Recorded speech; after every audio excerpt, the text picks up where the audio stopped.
Hello friends, अपन देख रहे हैं अध्यापक लेवल प्रथम के लिए विद्यालय विषय को।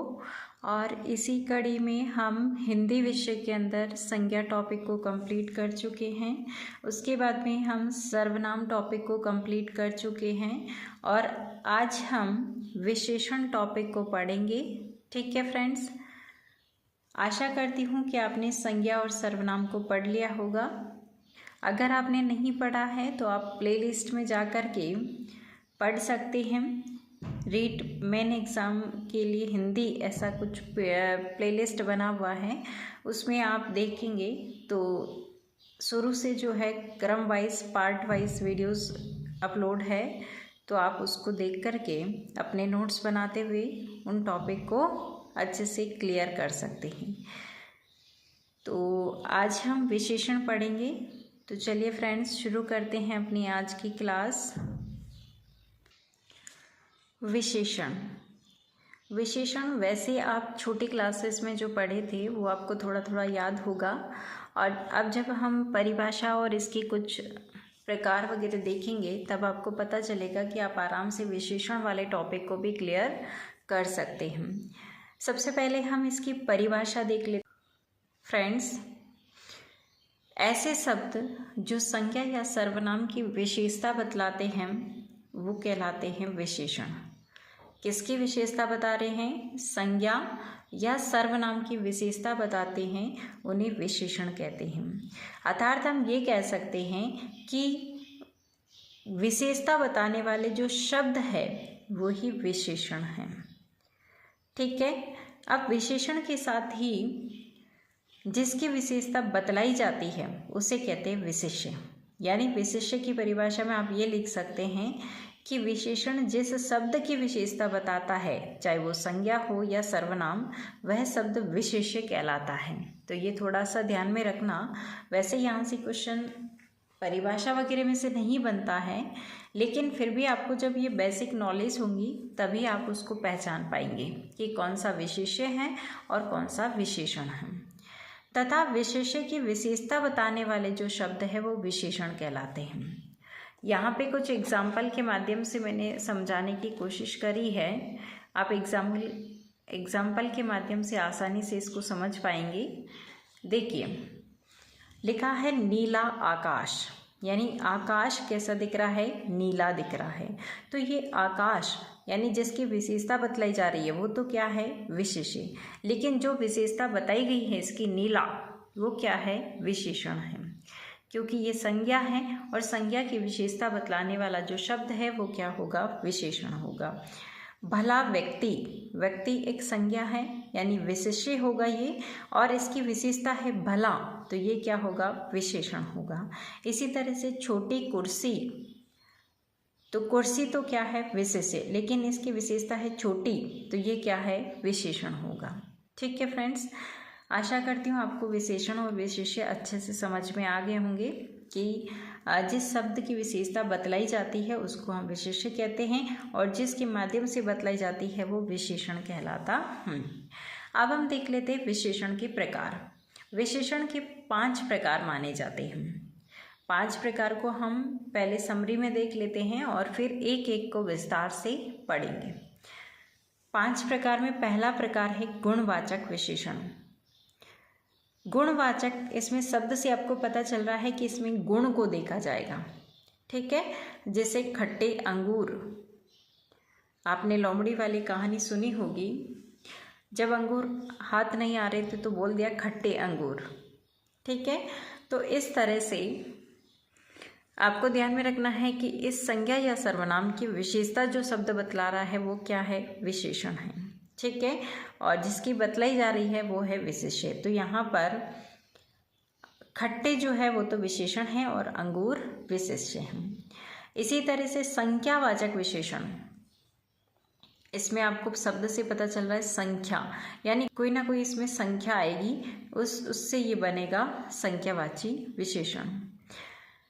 परिमाणवाचक, परिमाणवाचक यानी किसी न किसी का वजन इसके अंदर आएगा, जैसे 5 किलो चीनी या कोई भी। ठीक है। तो परिमाणवाचक का मतलब है कि जिसमें कोई ना कोई वजन आ रहा है।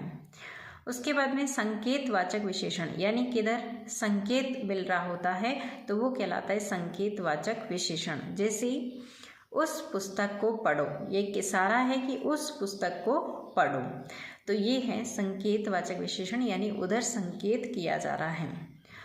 फिर है व्यक्तिवाचक विशेषण। व्यक्तिवाचक का मतलब है कि कोई फेमस चीज़ होती है, जैसे अपने राजस्थान में बीकानेरी भुजिया बहुत फेमस है, तो यानी हम ये कह सकते हैं कि बीकानेरी भुजिया एक व्यक्तिवाचक विशेषण है, क्योंकि ये एक व्यक्ति विशेष यानी एक प्रसिद्ध भुजिया का नाम फेमस है, इसीलिए इसको हम व्यक्तिवाचक विशेषण कह सकते हैं।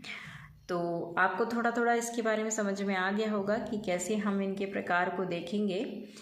आज हम गुणवाचक और संख्यावाचक विशेषण को डिस्कस कर लेते हैं। नेक्स्ट पार्ट में हम अगले 3 प्रकार को समझेंगे। पहला आपको दे रखा है गुणवाचक विशेषण। ऐसे शब्द जो किसी संज्ञा या सर्वनाम के गुण, दोष, रूप, रंग, स्वभाव, आकार तथा दशा का बोध करवाते हैं, उन्हें हम गुणवाचक विशेषण कहते हैं। यानी कि जो किसी व्यक्ति या संज्ञा जो भी है या सर्वनाम है, उसकी जो भी विशेषता बताते हैं, जैसे उसके गुण क्या है, उसके दोष क्या हैं, उसका रंग कैसा है, रूप कैसा है, आकार कैसा है, स्वभाव कैसा है और उसकी दशा कैसी है, तो ये सब चीज़ें जो है वो किस में आएगी, गुणवाचक विशेषण में। जैसे फॉर एग्जाम्पल सज्जन पुरुष, यानी कोई पुरुष है वो कैसा है, सज्जन है, तो यहाँ पर ये गुणवाचक विशेषण है। पुराना शर्ट, शर्ट का गुण है कि वो कैसा है, पुराना है। इसी तरह से काली पैंट, तो काली पैंट, पैंट कैसी है, काली है, ठीक है, पैंट कैसी है, काली है। उसके बाद में ब्लैक पेन, ब्लैक पेन यानी कि पेन कैसा है, ब्लैक है। तो इस तरह से आप गुणवाचक विशेषण को पहचान पाएंगे। ठीक है फ्रेंड्स, नेक्स्ट है संख्यावाची विशेषण। ऐसे शब्द जो किसी संज्ञा या सर्वनाम की निश्चित या अनिश्चित संख्या, क्रम या गणना का बोध करवाते हैं, वो संख्यावाचक विशेषण कहलाते हैं। ऐसे शब्द जो किसी संज्ञा या सर्वनाम की निश्चित या अनिश्चित संख्या, क्रम या गणना का बोध करवाते हैं, उस संख्यावाची विशेषण कहलाते हैं। जैसे निश्चित संख्या वाले शब्द वो है जैसे 1, 2 गुना, 3 गुना, 4 गुना, इस तरह के जो शब्द है वो किस में आएंगे, संख्यावाची विशेषण में आएंगे। और अनिश्चयवाचक जो संख्यावाची होता है, अनिश्चित संख्यावाचक इसके अंदर आ जाएगा, जैसे कुछ, सब, बहुत, कई, इस तरह के जो विशेषण होंगे वो कहलाते हैं अनिश्चित संख्यावाचक। यहाँ पर आप ये भी डिसाइड कर सकते हैं कि जो निश्चित संख्या वाले होते हैं उसमें कोई ना कोई निश्चित संख्या दी हुई होगी और अनिश्चित के अंदर कोई भी निश्चित संख्या नहीं है। ठीक है फ्रेंड्स, तो आशा करती हूँ कि आपको समझ में आया होगा। आज हम इसके 2 प्रकारों को देख लिए हैं। नेक्स्ट पार्ट में हम इसके 3 जो प्रकार बचे हुए हैं उनको डिस्कस कर लेंगे और इस टॉपिक को भी हम कंप्लीट कर लेंगे। तो ऐसी कोशिश करूँगी कि आपके एग्ज़ाम से पहले 1-1.5 महीने पहले ये कोर्स कंप्लीट हो जाए, लेकिन ये है कि मेरा पढ़ाना तभी सार्थक हो पाएगा जब आप इनको अच्छे से पढ़ेंगे, अपने नोट्स प्रिपेयर करेंगे, बार बार वीडियोस को देखेंगे और फिर उनको याद करके क्वेश्चन आंसर को हल करेंगे तभी। ठीक है फ्रेंड्स, तो आज की क्लास में इतना ही। नेक्स्ट क्लास में हम परिमाणवाचक सर्वनाम से लेकर बाकी जो भी प्रकार इसके बचे हुए हैं उनको डिस्कस करेंगे। तो चलिए फ्रेंड्स, आज के लिए इतना काफ़ी। मिलते हैं नेक्स्ट क्लास में, तब तक के लिए thanks for watching this video. जय हिंद, वंदे मातरम।